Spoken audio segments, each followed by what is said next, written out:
सर्वांचे मनपूर्वक स्वागत आपल्या मॅथ्स पंढरी या यूट्यूब चॅनलमध्ये। आज आपण संख्या व संख्यांचे प्रकार भाग 3 यावर आधारित आपण व्हिडिओ बनवत आहोत। यापूर्वीचे 2 भाग मात्र नक्की पहा जेणेकरून कन्सेप्ट क्लिअर होते। आजच्या भागामध्ये आपण अति महत्त्वाचे काही एग्जांपल्स घेतलेले आहेत। पदावलीची किंमत कशी काढायची, संख्या मालिका कशी सोडवायची, अति महत्त्वाचे काही एग्जांपलचे प्रकार आपण या व्हिडिओमध्ये घेतलेले आहेत। पण तत्पूर्वी जर चॅनलवरती नवीन असेल तर नक्की सबस्क्राइब करा जेणेकरून यानंतरचे व्हिडिओचे अपडेट्स तुम्हाला लवकरात लवकर प्राप्त होतील। तर चला सुरुवात करूया। पहिलं एक्झाम्पल पदावलीचं एक्झाम्पल दिलेलं आहे। पहा या ठिकाणी आपल्याला पदावलीची किंमत काढायची आहे। काय दिली पदावली? 30 + 6 भागिले 18 भागिले 3 अधिक दुसऱ्या कंसामध्ये 5 × 3 + 2। जर पदावली आली तर आपल्याला वापरायचा आहे बॉडमास रूल। हे लक्षात असू द्या। बॉडमास हा रूल काय सांगतो, याला मराठीमध्ये आपण कंचे भागुबेव म्हणतो।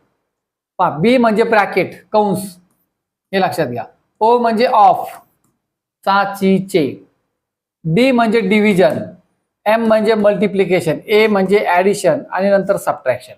आधी ब्रॅकेट आहेत का ते पाहायचं, ते सगळे सोडून घ्यायचे, नंतर पुढची एक एक क्रिया करायची आपल्याला। तर या ठिकाणी 2 ठिकाणी ब्रॅकेट आहेत, ते आधी आपण सॉल्व्ह करून घेऊया। बाकीच्या व्हॅल्यू आहेत तशाच लिहा। 30 + 6 भागिले 3 × 18 6चा भाग गेला, ब्रॅकेट सोडवला आपण, अधिक आता हा ब्रॅकेट सोडूया। ब्रॅकेट सोडवताना पुन्हा हा रूल वापरायचा आहे। आता इथे 2 ऑपरेशन आलेत, एक मल्टिप्लिकेशन आणि दुसरा ऍडिशन, बरोबर, म्हणजे गुणाकार क्रिया आणि दुसरी बेरजेची। तर याच्यामध्ये आपल्याला गुणाकाराची आधी करायची, बेरजेची नंतर करायची, हे लक्षात घ्या। म्हणजे 3 आणि 2 ची बेरीज करू नका, तर 5 × 15 15 + 2 करावं लागेल आपल्याला, 17 येईल, हे लक्षात घ्या। आता पुढे आपण काय करणार आहोत पहा। तर या ठिकाणी आपण ब्रॅकेट दोन्ही पण सोडून घेतले। आता ब्रॅकेटचं काम झालंय, त्यानंतर आपल्याला करायचे डिव्हिजन नंतर मल्टिप्लिकेशन। तर डिव्हिजन आपल्याला एकाच ठिकाणी पाहायला मिळते, 6 भागिले 6 उत्तर 1 येईल, 6 × 1 = 6 बरोबर। हे 30 अधिक याची व्हॅल्यू आली 1 अधिक हे 17, 17 × 1 = 18, 30 आणि 18 = 48 उत्तर येईल पहा। तर अशा प्रकारे या बॉडमासचा यूज करून आपल्याला आन्सर काढायचंय। यामध्ये थोडी जरी चूक झाली तरी आपला आन्सर येणार नाही, त्यामुळे उत्तर येईल आपलं पहा पर्याय क्रमांक 3 48 हे आपलं उत्तर असेल। चला आपण एक्झाम्पल नंबर 2 सॉल्व्ह करूया। एक्झाम्पल नंबर 2 मध्ये पहा ब्रॅकेट नाहीये, त्यामुळे काम सोपं आहे सोडवायला आपल्याला। 8 × 4 - 2 भागिले 2 भागाकार आधी करायचा आहे, हे लक्षात घ्या, आणि नंतर गुणाकार होईल। पहा 8 × 4 सध्या तसेच लिहूया, -2 भागिले 2, पहा बे के बे -1 उत्तर येईल। आता या गुणाकार आणि वजाबाकीमध्ये आपल्याला आधी गुणाकार करावा लागेल। 8 × 4 = 32 -1 उत्तर येईल 31। बरेचसे मुलं इथं 4 - 1 3 करतात, 8 × 24 उत्तर काढतात। इथे 24 पण दिलेलं आहे, तरी उत्तर चुकीचं असणार आहे। तर आपलं उत्तर असेल 31, पर्याय क्रमांक 4 उत्तर येईल आपलं, पर्याय क्रमांक 4। चला एक्झाम्पल नंबर 3 पाहूया आपण। काय सांगतं एक्झाम्पल नंबर 3 पहा, 2 गुणाकार दिलेले आहेत पहा, आणि मध्ये बेरीज दिली। तर बेरीज करायचीच नसते, आधी गुणाकार करायचा असतो। पहिला गुणाकार 60 × 7 7 × 42 420 येईल, अधिक ही मधले अधिक 6 × 18 180 गुणाकार येईल पहा 3 × 60 या दोघांची बेरीज करा, बेरीज येईल 600, पर्याय क्रमांक 2 उत्तर असेल आपलं, पर्याय क्रमांक 2 600, हे लक्षात घ्या। चला नेक्स्ट एक्झाम्पल पाहू आपण।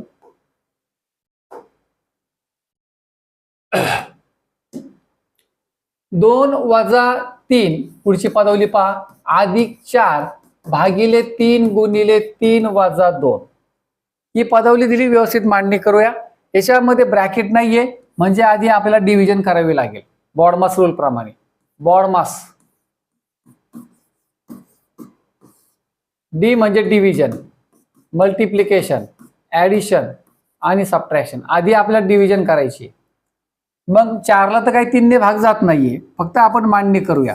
2 - 3 अधिक 4 भागिले 3 फक्त मांडणी करा, कारण 4 ला 3 ने भाग जात नाही। पुढे गुणिले 3 - 2 चला भागाकार संपला. आता आपण करणार आहोत गुणाकार. गुणाकार कुठे आहे? फक्त एकाच ठिकाणी गुणाकार येते. 3 एके 3, 3 एके 3 कॅन्सल झाले. काय शिल्लक राहिलं? 2 वजा 3 अधिक 4, कारण हे 4 एके 4, फक्त या गुणाकारामध्ये 4 शिल्लक राहिलाय. अधिक 4 वजा 2, अधिक 4 वजा 2 बरोबर. हे पाहिजे धन 2 ऋण 2 कॅन्सल झाले. 4 वजा 3 उत्तर आलं 1. पर्याय क्रमांक 1 उत्तर असेल आपलं. पर्याय क्रमांक 1. चला एक्झाम्पल नंबर 5 पाहूया आपण. काय 5 मध्ये ब्रॅकेट आलेला आहे. चला आपल्याला ब्रॅकेटची व्हॅल्यू काढावी लागेल. आता इथे एक मोठा ब्रॅकेट आहे, स्क्वेअर ब्रॅकेट, आतमध्ये एक राऊंड ब्रॅकेट दिला. तर आधी आपण राऊंड ब्रॅकेटची व्हॅल्यू काढूया. काय राऊंड ब्रॅकेटमध्ये 1/2 भागिले 2/3. आधी याची किंमत काढा, नंतर त्याच्यामध्ये हा 1 मिळवायचा आहे आपल्याला. तर चला हा 1/2 भागिलेच्या ऐवजी गुणिले करावं लागतं. गुणिले केल्याच्या नंतर हा जो पुढचा अपूर्णांक आहे याच्या व्यस्ताने गुणावं लागतं. 2/3चा व्यस्त 3/2 हे लक्षात घ्या. बरोबर. अपूर्णांकाचा गुणाकार करताना अंशाचा सेपरेट छेदाचा सेपरेट 3 एके 3 येईल आणि बेदोने 4 येईल. 3/4 उत्तर आलं आपलं. याच्यामध्ये मिळवायचा पुढचा अधिक 1. 3/4 अधिक 1 बरोबर. छेदामध्ये इथं 1 मांडलं तर 4 एके 4. बेरीज वजा बाकीचा नियम सारखाच आहे. अपूर्णांकाच्या छेदाचा गुणाकार करावा लागतो, अंशामध्ये तिरकस गुणाकार. 3 एके 3 अधिक 4 एके 4. 7/4 उत्तर येईल आपलं. 7/4. पर्याय क्रमांक यामध्ये 7/4 दिलेलाच नाहीये. तर आपण काय करूया पहा. 7/4 4 ने काय करायचंय? 7ला भाग द्यायचा आहे. 4 एके 4 1चा भाग गेला. बाकी किती उरली? 7 वजा 4 करावं लागेल, कारण 1चा भाग गेलाय. 3 बाकी उरली 3 उरलेली बाकी अंशात लिहायची. आणि हा जो छेदामधला 4 आहे तो खाली आहे तसाच लिहायचा. पूर्णांकयुक्त अपूर्णांक म्हणतो आपण त्याला. 1.3/4. पर्याय क्रमांक 4 उत्तर येईल आपलं. पर्याय क्रमांक 4. चला next example. Example number 6.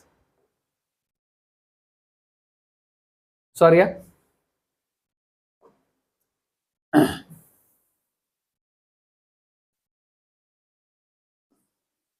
6वं example. आता या 6व्या एक्झाम्पल मध्ये सुद्धा पहा कर्ली ब्रॅकेट आलेला आहे.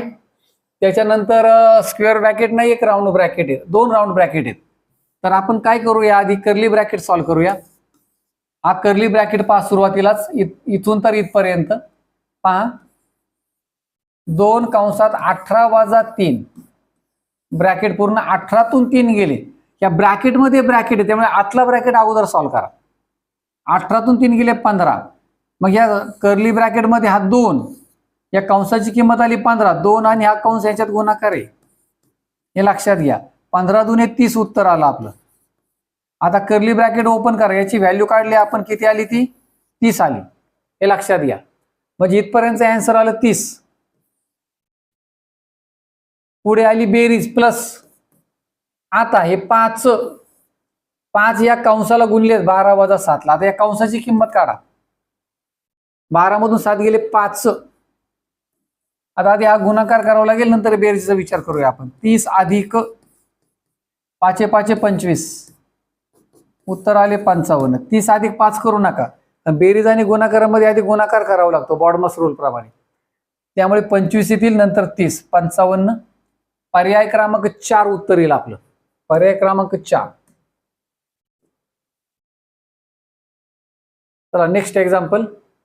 खालीलपैकी कोणती संख्या 3/2 भागिले 3/2 गुणिले 2 अधिक 3/2 या पदावली बरोबर आहे? म्हणजे थोडक्यात या पदावलीची किंमत काढायची आपल्याला. बॉडमास रूल प्रमाणे आपल्याला आधी काय करावं लागेल? भागाकार करावा लागेल. 3/2 भागिले 3/2 या दोन्ही संख्या समान आहे त्यामुळे भागाकार 1 येईल. पहा यांचा भागाकार आला 1 गुणिले 2 अधिक 3/2. आता यांच्यामध्ये पुन्हा आधी गुणाकार करावा लागेल. गुणाकार आणि बेरजेमध्ये आधी गुणाकार करावा लागेल. पहा बे एके बे अधिक 3/2 बरोबर. पहा याला जर आपण छेद 1 मानला तर बे एके बे येईल छेदामध्ये. अंशात तिरकस गुणाकार, 2 दुने 4 अधिक 3 एके 3, 4 आणि 3 7, 7/2 उत्तर येईल आपलं. पर्याय क्रमांक 3 उत्तर येईल. पर्याय क्रमांक 3 2/7 सुद्धा उत्तर दिले.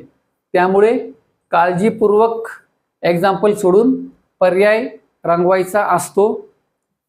घाई गडबडीमध्ये बऱ्याच वेळेला मुलं उलटी उत्तरं सर्कल रंगवतात, तर आपल्याला काळजी घ्यायची असते. पहा उदाहरण क्रमांक 8, यामध्ये सुद्धा आपल्याला बॉडमास रूल यूज करायचा आहे. हे जे 6 गुणिले 4 वजा 2 भागिले 2, पहा हा भागाकार आधी करा, कंस द्यायची गरज नाही. वजा 2 भागिले 2, बे एके बे, वजा 1 उत्तर येईल. 6 गुणिले 4 वजा 1, इथे आधी गुणाकार करूया. 6 चौक 24, 24 मधून 1 गेला, उत्तर आले 23. पर्याय क्रमांक 4 उत्तर येईल आपलं. पर्याय क्रमांक 4. नेक्स्ट एक्झाम्पल घेऊ आपण. पहा ही सुद्धा एक पदावली आहे. पहा एक्झाम्पल सोपी आहेत, परंतु आपल्याला या ठिकाणी सिलेबसचा एक पार्ट म्हणून हे एक्झाम्पल नक्की घेणं आवश्यक आहे, हे लक्षात घ्या. त्यामुळे कोणत्याही एक्झाम्पलला सोपं म्हणायचं नाही, आपल्याला सरावाची गरज असते. आणि याच ठिकाणी आपण हलक्यात घेतल्यामुळे मार्क जात असतात. 2 भागिले 2 अधिक 2 गुणिले 2 अधिक 2 गुणिले 2 वजा 2, या प्रकारचे उदाहरण. बॉडमास रूल प्रमाणे आधी आपल्याला भागाकार करावा लागेल. 2 भागिले 2 उत्तर येईल 1, अधिक नंतर भागाकार नंतर गुणाकार करावा लागेल. 2 दुने 4 वजा 2, 4 आणि 5, 5 मधून 2 वजा केले, उत्तर आले 3. पर्याय क्रमांक 3 उत्तर येईल आपलं. पर्याय क्रमांक 3. चला एक्झाम्पल नंबर 10 पाहूया. पहा अपूर्णांकाचं एक्झाम्पल आहे 10वं. सगळ्याच ठिकाणी आपल्याला 1/2 दिलेले आहेत, परंतु घाबरण्याचं काही कारण नाही. 1/2 भागिले 1/2 अधिक 1/2 गुणिले 1/2 आणि वजा 1. या ठिकाणी भागाकार दिलाय, या ठिकाणी गुणाकार दिलाय आणि शेवटी वजा 1 दिलाय. तर आधी आपण करणार आहोत बॉडमास रूल प्रमाणे डिव्हिजन, नंतर मल्टिप्लिकेशन. म्हणजे आधी भागाकार येईल, 1/2 1/2 दोन्ही सामान्य, त्यामुळे भागाकार 1 येईल. संख्या समान असेल, भागाकार असेल तर उत्तर 1 येतं. अधिक हाही तसं चिन्ह मांडा. आता यांच्यात गुणाकार, अंशाचा सेपरेट छेदाचा सेपरेट गुणाकार करावा लागतो अपूर्णांकामध्ये. 1 गुणिले 1 उत्तर येईल 1, 2 दुने 4 वजा 1, अशा प्रकारचे उदाहरण आहे. तर आता या ठिकाणी पहा 1/2 भागिले 1/2 अधिक 1/2 गुणिले 1/2 वजा 1/2, सॉरी मी इथे 1 घेतलाय, पहा वजा 1/2 आहे. त्यामुळे आपलं उत्तर इथं ह्याच्यामध्ये वजा 1/2 येईल. आता पहा छेद जो आहे तो 4 हा मोठा आहे, त्यामुळे इथे लसावी काढावा लागतो. 3 अपूर्णांक, त्याचा छेद आपण 1 मानूया. 1 4 आणि 2 मध्ये आपण 4 लसावी घेणार आहोत. जर 3 अपूर्णांक आले तर या ठिकाणी लक्षात घ्या लसावी काढावा लागतो. या 4ला या 2ने भाग जातो, म्हणून मी 4 लसावी घेतलाय. आता पहिल्या अपूर्णांकाचा विचार करा, इथे आलाय 1. पहा 1 ने 4ला गुणले, सॉरी ह्या 1ला जर 4ने गुणलं तर हा 4 येतो, म्हणजे अंशातला 1ला पण 4ने गुणावं लागेल. 4 आले. हा 4 जसाच्या तसा घेतलाय, त्यामुळे हा अधिक 1 सुद्धा इथे जसाच्या तसा घ्या. 2 दुने 4 आणि म्हणून 1 दुने 2, ह्या 1 दुने 2 करावं लागेल, हे वजा चिन्ह. 4 आणि 1 5, 5 मधून 2 गेला 3 आणि हा छेद 4, 3/4 उत्तर येईल. पर्याय क्रमांक 1 उत्तर येईल. पहा आपलं. आता हे उदाहरण तोंडी पण सोडवता येतं. आता तोंडी कसं सोडवता येतं ते पहा. हा लसावी वगैरे न काढता काय दिलं होतं पहा आपल्याला या ठिकाणी. इथे लक्षात घ्या 1 होता आपल्याकडे, 1 अधिक 1/4 वजा 1/2. आधी तोंडी कसं सोडवायचं पहा. 1 मधून अर्धा गेला, अर्धा आला, बरोबर, अधिक 1/4, 1/4 म्हणजे पाव भाग आणि हा अर्धा भाग, अर्धा अधिक पाव, पाऊण. आणि पाऊण कसा लिहितात, 3/4. हे लक्षात घ्या. असं लॉजिकली आपण असं ओरली पण सोडवू शकतो, हे करण्याची गरज नाही. सराव असेल खूप छान, परंतु आपल्याला अशी काही तोंडी एक्झाम्पल सोडवता आली पाहिजे, ती सरावांती येतं. चला आपण पुढचं एक्झाम्पल पाहूया.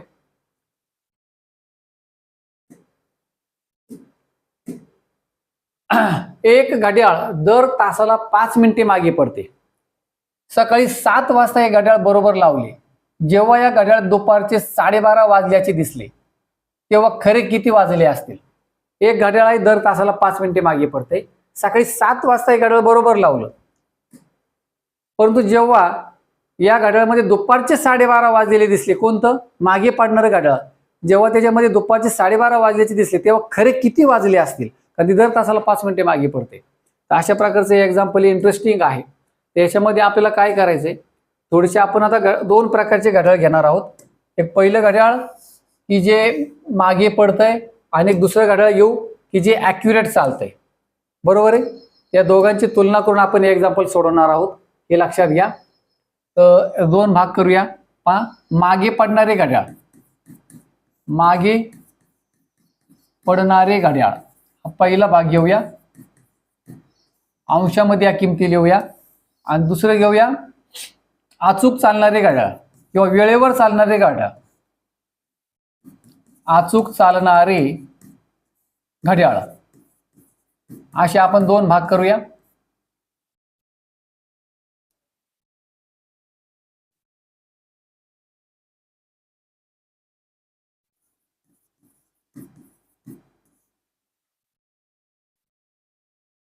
आता इथे मागे पडणारे घड्याळ पहा. जर 1 तासाचा आपण विचार केला तर एका तासाचे मिनिट होतात 60.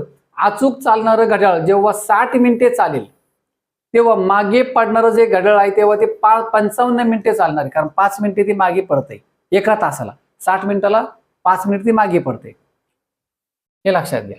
आता बरोबर, आता आपल्याला पुढचा विचार करायचा आहे की मागे पडणारं घड्याळ सकाळी 7 वाजता हे घड्याळ लावले मागे पडणारं, आणि दुपारच्या 12:30 वाजताचा आपल्याला विचार करायचा आहे. दुपारी जेव्हा 12:30 वाजले तेव्हा अचूक वेळ किती झालेली असेल? 12:30 वाजलेत दुपारचे. कुठे, कोणामध्ये वाजलेत? मागे पडणाऱ्या घड्याळामध्ये 12:30 वाजलेत. म्हणजे याचा अर्थ मागे पडणारं घड्याळ 5.5 तास चाललेलं आहे. परफेक्ट 5.5 तास चालले ते. मग 5.5 तासाची मिनिट किती होतात? 5.5 तासाची 330 मिनिट होतात. म्हणजे मागे पडणारं घड्याळ एकूण 330 मिनिट चाललेलं आहे. आणि जेव्हा मागे पडणारं घड्याळ 330 मिनिट चालते तेव्हा अचूक चालणारं घड्याळ किती मिनिट चाललेलं असेल ते आपल्याला काढायचं. नाही एकदा का तो अंक मिळाला किंवा ती संख्या आपल्याला मिळाली मिनिटांची, तर आपण अगदी अचूक काढू शकतो की अचूक चालणारं घड्याळ याच्यामध्ये किती वाजलेले असतील, तेव्हा खरे किती वाजले असेल हे आपण काढू शकतो.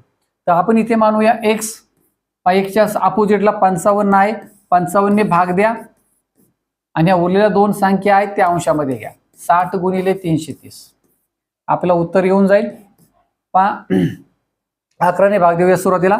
11 5 55, 11 त्रिक 33 आणि हा 0 आला. 5 1 5, 5 6 30 आला. 60 गुणिले 6 360 उत्तर येईल आपलं. म्हणजे अचूक चालणारे घड्याळ हे 360 मिनिटे चाललेलं असेल. 360 मिनिटे, 360 मिनिटे म्हणजेच ते 6 तास चालले अचूक चाललेलं घड्याळ. मग सकाळी 7 वाजता सुरुवात झालेली आहे. 7च्या नंतर 6 तास घ्यायचेत, म्हणजेच दुपारचे 1 वाजलेले असतील.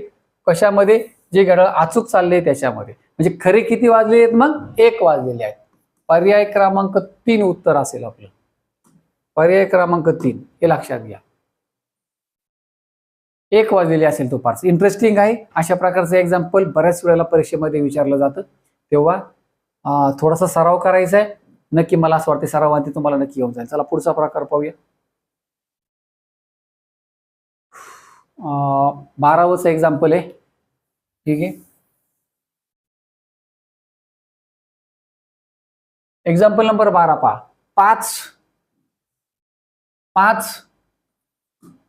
त्याच्यानंतर त्याच्यामध्ये मिळवायचे 55, पुढे 555 याप्रमाणे जायचंय आपल्याला. 5 नंतर 55 मिळवायचे, नंतर मिळवायचे 555 याप्रमाणे जायचंय. तर कुठपर्यंत जायचंय? पहिल्या 15 संख्या घेऊन एकूण आपल्याला पहिल्या 15 संख्या घ्यायच्यात, हे लक्षात घ्या. एकूण 15 संख्या घ्यायच्यात.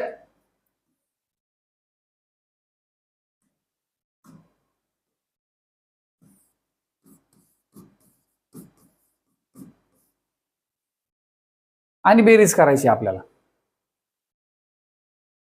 ही मालिका आहे संख्यांची, 15 वेळा मांडायची आपल्याला. सुरुवातीला एकदा 5 मांडला, नंतर 2दा, नंतर 3दा, नंतर 4दा, नंतर 5दा, शेवटी तो 15 वेळा असणार आहे, हे लक्षात घ्या. बेरीज करायची, प्रश्न विचारलाय. आणि या बेरजेमध्ये दशक स्थानचा अंक कोणता असेल. आधी हा एकक स्थानचा काढूया. एकक स्थानचा जो 5 आहे ना, हा 15 वेळा आलेला असेल. 15 5 75. इथे आली बेरजेमध्ये 5, हातची आली 7. हा दुसरा जो 5 आहे त्याची बेरीज करताना तो 15 वेळा आलेला नाही, कारण वरचा एक कमी झालाय, 14 वेळा आलाय. 14 पंचे 70, 70 ने 7 77, हातचा आला 7. आपल्याला दशक स्थानचा अंक मिळाला. पुढे बेरीज करायची गरज नाही. दशक स्थानी असेल 7. पर्याय क्रमांक 1 उत्तर असेल आपलं. पर्याय क्रमांक 1 उत्तर असेल. चला, 13 नंबरचं उदाहरण पण अशाच प्रकारचं आहे. इथे फक्त 3ची संख्या मालिका आहे. यापूर्वीची ती आपली 5ची संख्या मालिका होती. आता सुरुवातीला 3, नंतर 33, नंतर 333. तर ही मालिका किती वेळा आहे. तर या बेरजेतील शतक स्थानचा अंक कोणता असेल. सगळ्यात शेवटी 5, 4 आणि 4 8 आणि 4 12. इथे 15 वेळा, तसा शेवटी असेल 12 वेळा 3. हे लक्षात घ्या. 12 वेळा 3 असेल शेवटी. इथे 15 वेळा 5 होता शेवटी. इथे दशक स्थानचा अंक विचारला होता, इथे शतक स्थानचा अंक विचारलाय. सोपं आहे, काय हरकत नाही. हा जो पहिला 3 आहे तो 12 वेळा आलेला असेल. 12 त्रिक 36. हातचा आला 3. दुसरा 3 आला असेल 11 वेळा, कारण एक कमी झालाय वरचा. 11 त्रिक 33, 33 आणि 3 36. पुन्हा हातचा आला 3. हा पुढचा 3 जो आहे ना तो 10 वेळा आला असेल, कारण इथे एक कमी झाला, इथे एक कमी झाला. 10 त्रिक 30 आणि वरचे हातचे 3 33. आपल्याला विचारलाय शतक स्थानचा अंक. एकक दशक शतक, शतक स्थानी 3 आलाय. पर्याय क्रमांक 3 उत्तर येईल आपलं. पर्याय क्रमांक 3 लक्षात घ्या. शतक स्थानी काय आलाय, 3 आलाय. अशा प्रकारे इंटरेस्टिंग एक्झाम्पल होतं. चला पुढचे एक्झाम्पल्स पाहूया. उदाहरण क्रमांक 14. 1, 1, त्याच्यानंतर 11, त्याच्यानंतर 111, पुढे 1111. याप्रमाणे आपल्याला 23 वेळा ही संख्या मालिका आपल्याला पुढे अशी विचारत यायची. म्हणजे शेवटी ते 23 वेळा 1 असणार आहे. जी बेरीज करायची. सहस्र स्थानचा अंक आपल्याला शोधून काढायचा आहे. म्हणजे 1000 स्थानी कोणता अंक येईल. पहिला जो 1 आहे तो 23 वेळा येणार आहे. 23 येईल, त्याची बेरीज 23 1 23. इथे हातचे आले 2. हा दुसरा 1 22 वेळा असेल. 22 1 22 आणि 2 24. हातचे आले 2. हा इथला जो शतक स्थानचा 1 आहे तो 21 वेळा असणार आहे. 21 1 21 आणि हा 2 23. हातचे पुन्हा आले 2. हा चौथा 1 20 वेळा असणार आहे. प्रत्येक वेळेला तो 1 1 नि कमी होत जाणार आहे. म्हणजे 20 1 20 बेरीज येईल. 20 आणि 2 22.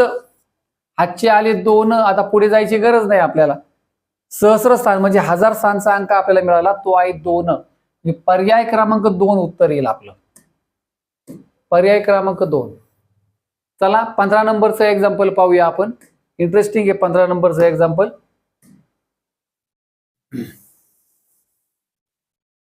काय दिले 15 नंबरच्या एक्झाम्पल मध्ये आपल्याला. एबीसी ही एक 3 अंकी परिमेय संख्या आहे. एबीसी 3 अंकी परिमेय संख्या आहे.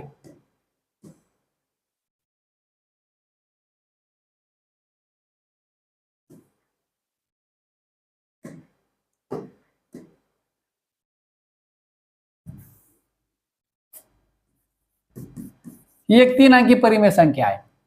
तिच्यातील तिन्ही अंक भिन्न आहेत. हे तिन्ही अंक भिन्न आहेत, वेगवेगळ्या प्रकारचे आहेत. या संख्येची तिप्पट जर आपण हिची तिप्पट केली तर ट्रिपल सी मिळतो आपल्याला.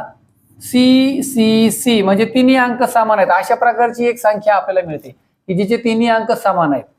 म्हणजे परिमेय संख्या असेल किंवा पूर्णांक असेल, ते तिन्ही अंक समान आहेत. सी हे अक्षर समान अंक दर्शवत असेल तर बी हे अक्षर कोणत्या अंकासाठी उपयोगात आणले आहे. बी म्हणजे आपल्याला मध्ये कोणता अंक आलाय त्या संख्येमध्ये तो शोधून काढायचा आहे. बी जर शोधायचा असेल तर एबीसी 3 अंकी आपल्याला परिमेय संख्या शोधावी लागेल. पहा आपल्याला कसं सोडवता येईल. 3 गुणिले एबीसी येईल. इथे थोडीशी ऍडजस्टमेंट करणार आहोत आपण. 5 सी जर कॉमन घेतला तर 1 1 1 म्हणजे 111 गुणिले सी लिहू शकतो आपण. 5 सी 1 सी, C ऍडजस्टमेंट आहे आणि म्हणून ABC आपल्याला ही संख्या शोधून काढायची आहे. त्यामुळे हा जो 3 आहे इकडे गुणिले तर इकडे भागिले होईल 111 गुणिले C/3. 111 ला जर आपण 3 ने भाग दिला तर उत्तर येईल 37 गुणिले C. या 3 ने आपण इथे भाग दिला 37 गुणिले C. कोणाचं उत्तर आलं? ABCचं आलं ते. आणि म्हणून ABC बरोबर 37 गुणिले C अशा प्रकारची आपली मांडणी झाली. आता आपल्याला काय करायचे? या C साठी किमती मानायच्यात. 0 घेऊ नका, 0 पासून स्टार्ट करणार, पण 0 नाही घ्यायचा कारण उजवीकडची बाजू पूर्ण 0 होईल म्हणजे आपल्याला ABC 3 अंकी संख्या मिळणार नाही. त्यामुळे आपल्याला सुरुवात करायची 1 पासून. 1 2 3 गरजेप्रमाणे आपण पुढे जाणार आहोत. नाहीच मिळाली तर आपण पुढे पुढे जाणार आहोत, हे लक्षात घ्या.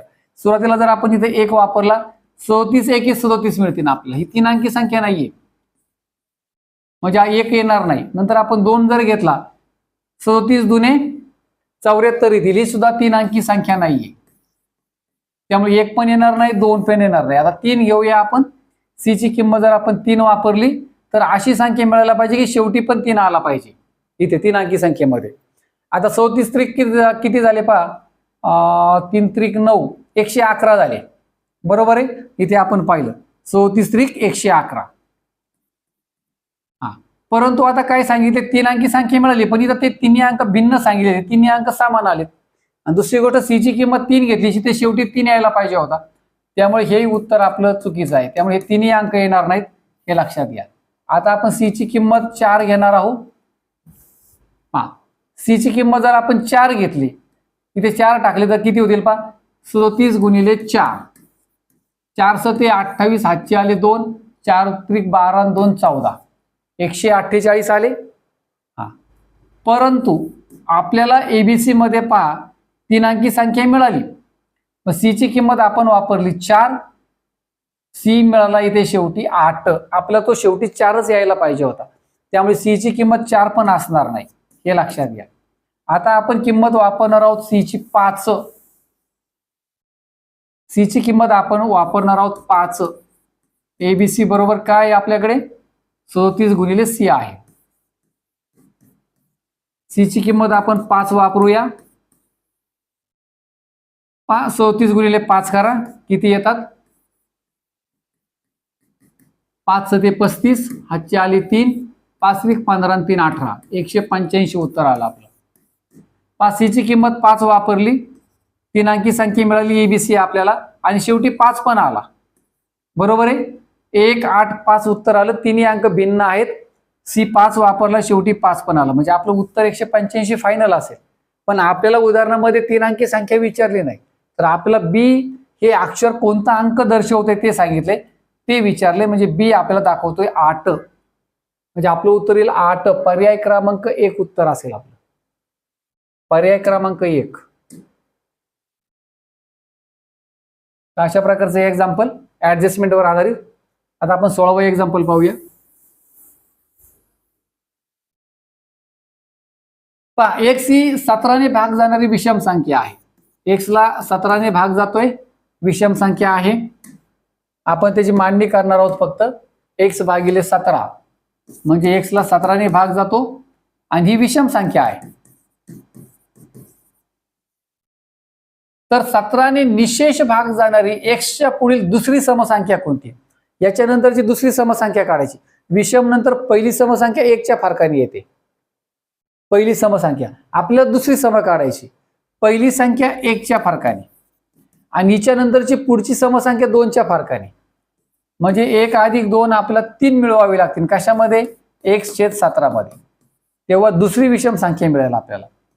बरोबर. 3 ला जर आपण छेद 1 मानला 17 1 17 येतील छेदामध्ये. अंशामध्ये x गुणिले 1 x येईल आणि 17 त्रिक 51 येतील अंशामध्ये. म्हणजे आपल्याला हे 17 सोडून द्यायचे आपण. या 17 ने आपल्याला भाग जातोय, निशेष भाग जातोय. संख्या मात्र अंशामध्ये, हे लक्षात घ्या. जसं इथं संख्या आपण x अंशामध्ये घेतली होती तशी इथे संख्या मिळाली आपल्याला x अधिक 51. पर्याय क्रमांक 3 उत्तर येईल आपलं. पर्याय क्रमांक 3. चला पुढचं एक्झाम्पल पाहू.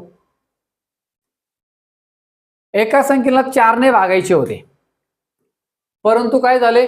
सुमनने 16ने गुणले आणि गुणाकाराला 64ने भागले तेव्हा 42 उत्तर आले. तर ती संख्या कोणती?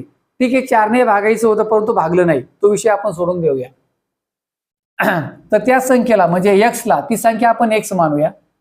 16ने गुणले, त्या संख्येला 16ने गुणलंय आणि या गुणाकाराला 64ने भागले. हा गुणाकार जो आहे त्याला 64ने भागले आणि उत्तर 42 आले. याचं उत्तर आलं 42. तर ती संख्या कोणती? म्हणजे एक्स ची किंमत काढायची आपल्याला.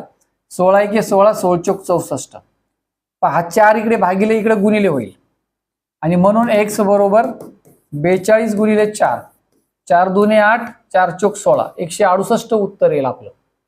पर्याय क्रमांक 3. आता इथे काय झाले? डबल पर्याय झाले, तिसरा म्हणजे पर्याय क्रमांक 4 उत्तर असेल आपलं 168. चला 18वं एक्झाम्पल काय दिले आपल्याला? यासारखंच आहे. पी ही 11ने निशेष भाग जाणारी विषम संख्या आहे. पी संख्या आहे, तिला 11ने भाग जातो, निशेष भाग जातो म्हणजे बाकी शून्य उरते आणि विषम संख्या आहे. तर 11नेच निशेष भाग जाणारी पीच्या पुढील दुसरी विषम संख्या विचारली. इथं विषम विचारली जाणारी पण विषम संख्या आहे. मग विषम नंतरची पहिली विषम 2च्या फरकाने येईल, दुसरी विषम 2 अधिक 2 4च्या फरकाने येईल. म्हणजे पी छेद 11 मध्ये आपल्याला मिळवायचे 4. याला छेद 1 मानूया आपण थोडा वेळ बेरीज करण्यासाठी. 11 एके 11 असा येईल, अंशामध्ये तिरकस गुणाकार येईल. पी अधिक पी गुणिले 1 पी अधिक 4 गुणिले 11, 11 चौक 44. 11ने निशेष भाग जातोय, 11चा विचार करू नका. संख्या आपली अंशामध्ये असणार आहे. जसे ती अंशामध्ये मी संख्या घेतली होती तसं म्हणजे आपल्याला संख्या मिळाली पी अधिक 44. पर्याय क्रमांक 1 उत्तर असेल आपलं. पर्याय क्रमांक 1. तर अशा प्रकारे अत्यंत पदावलीवर आधारित एक्झाम्पल्स या भाग क्रमांक 3 मध्ये आपण घेतली. खूप छान पद्धतीने आपला व्हिडिओ बनला. मला पूर्ण खात्री एक तरी एक्झाम्पल यामधलं परीक्षेला नक्की आलं पाहिजे. चला पुन्हा भेटूया भाग 4 मध्ये पुन्हा एकदा अशाच प्रकारची चांगली महत्त्वाची एक्झाम्पल्स घेऊन. आणि तत्पूर्वी अजून मला तुम्हाला सांगायचं, जर कोणी चॅनलवरती नवीन असेल, सबस्क्राईब केलं नसेल तर नक्की सबस्क्राईब करा, जेणेकरून पुढच्या व्हिडिओचे अपडेट्स तुम्हाला लवकरात लवकर प्राप्त होतील. चला पुन्हा भेटूया पुढच्या व्हिडिओ सोबत. तोपर्यंत नमस्कार. Thanks for watching.